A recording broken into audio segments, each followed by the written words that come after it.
vuka udle uvuka uqale lisuku lwakho kahle ngelivi laNkulunkulu. Sifundisane abantu abakethu sisaphila emhlabeni. Sina kakhulu uma Jesu nebafunzi bakhe uthi yendani bonke abantu babe bafunzi bami. That was preaching. Go out and make disciples. In other words, go and preach. Then bese uvete lamagama lathi nibafundise konke lengiyale ngako. Nibafundise konke lengiyala. Sho silabantu sebala enkonzweni sebahlangene sebadzinga kufundiswa.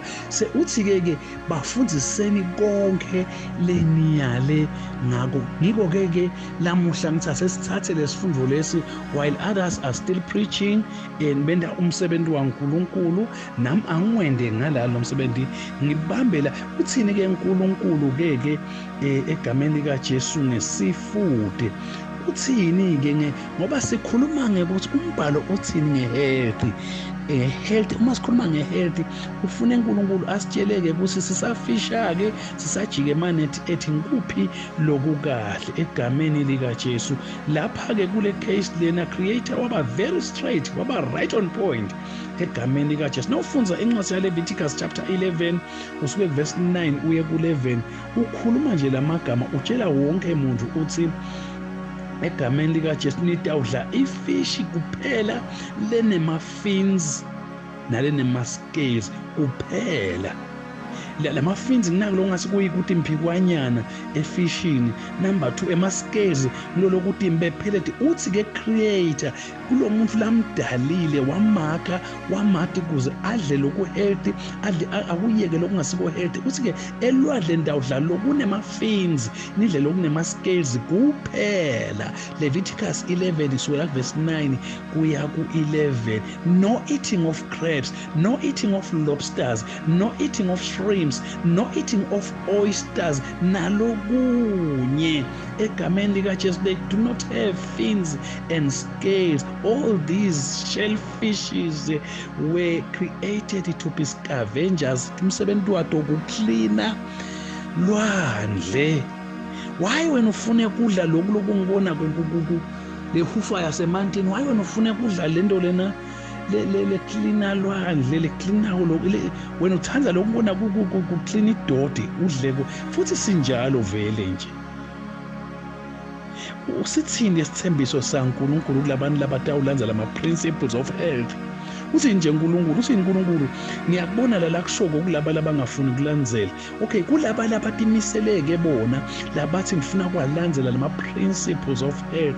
Uthini uNkulunkulu? Ake sifunze Exodus 15 verse number 26. Sive ukuthi uNkulunkulu uthembisa. Uthi ke uNkulunkulu, I will put none of the diseases on you which I brought to Egyptians. Ngitiphi letifo yeNkulunkulu watibeka lowatithela kuba seGibhithe na? Number 1 i-obesity. Number 2 i-heart disease. Number 3 i-diabetes. Number 4 i-cancer. Number 5 i-sexually transmitted diseases. Lokufika kungiphice kakhulu losi 4 of them were a result of eating pork. Uthi ke uNkulunkulu to the nation that will follow his principles, the creator. Uthi lapha kuDeuteronomy 28 verse number 1 nakuDeuteronomy 7 verse number 12 kuya 15 uNkulunkulu uthembisa ukuthi I will set you high above all nations. Uma ngabe ningilalela ngitokuphakamisa mina nginende nibe bakhulu nato tonke tive. Kube besihlangene abantu abakethu bekufuna lokwekuthi nangabe besingathiwa sihlangene ninikwe lelithuba lokuthi ningibude sihlale ningibude ngoba ngiyathi lokuthi we have got a lot of questions lesifuna kwabuda incebo. Labanye nje bebangathi nesincebo ngicela kubuda lapha kuMarko 8 lapha kuMarko 7 kusukela verse 18 kuya 20. Mark 7 18-20 kubhalwe lapha ukuthi akusiko lokuya ngekhathi kumuntu longcolisa umuntu, kepha lokuphuma ngekhathi kumuntu. It's not what goes into a man, but it's what goes out which it defiles which defiles a man. Akusiko lo ngena ngekhathi kumuntu lo ngcolisa umuntu kodwa lo kuphuma lengekhathi kuye. Uthini ke wena ke nase uthi singcoliswa kudla ipork, sigcoliswa kudla seafood lenjani tshwala konke lokubalaka uthini. Number 2, lo mnyabe tawufike abude athi ku 1 Corinthians chapter 8 verse 8 kubhalwe lapha ukuthi meat does not commend us to God. We are no better or worse if we eat. Uthini ke lapho nceke usicace lapho sikuve ukuthi uthini. Number 3, lo mnyabe tawuphinze apute equation athi lapha ku Corinthians chapter 10 verse 25 kubhalwe lathi konke into lethengiswa emarket idleni ngenxa yanembeza. Uyala lokho Paul konke lokudliwa emarket lokuthengiswa emarket, whatever is sold in the marketplace, eat, asking no questions for conscience sake. Uthini ke lapho?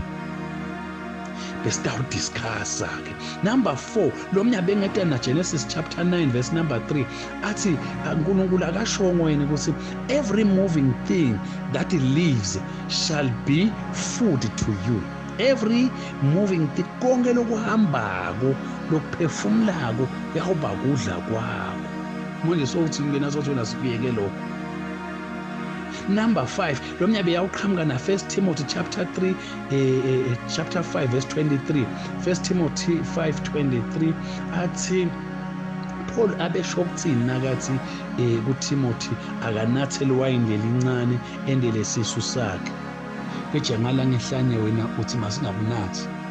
Singabunathi njani? Bunathwe nglabanjani ngoba uthi Paul utshela Timothy uthi natha lwayini lelincane, nathi nje uthi sipho lwayini wendele sisu sakho. Wena uthi ngalana kuthiwa abusiko kahle. Let's discuss and come up with the answers.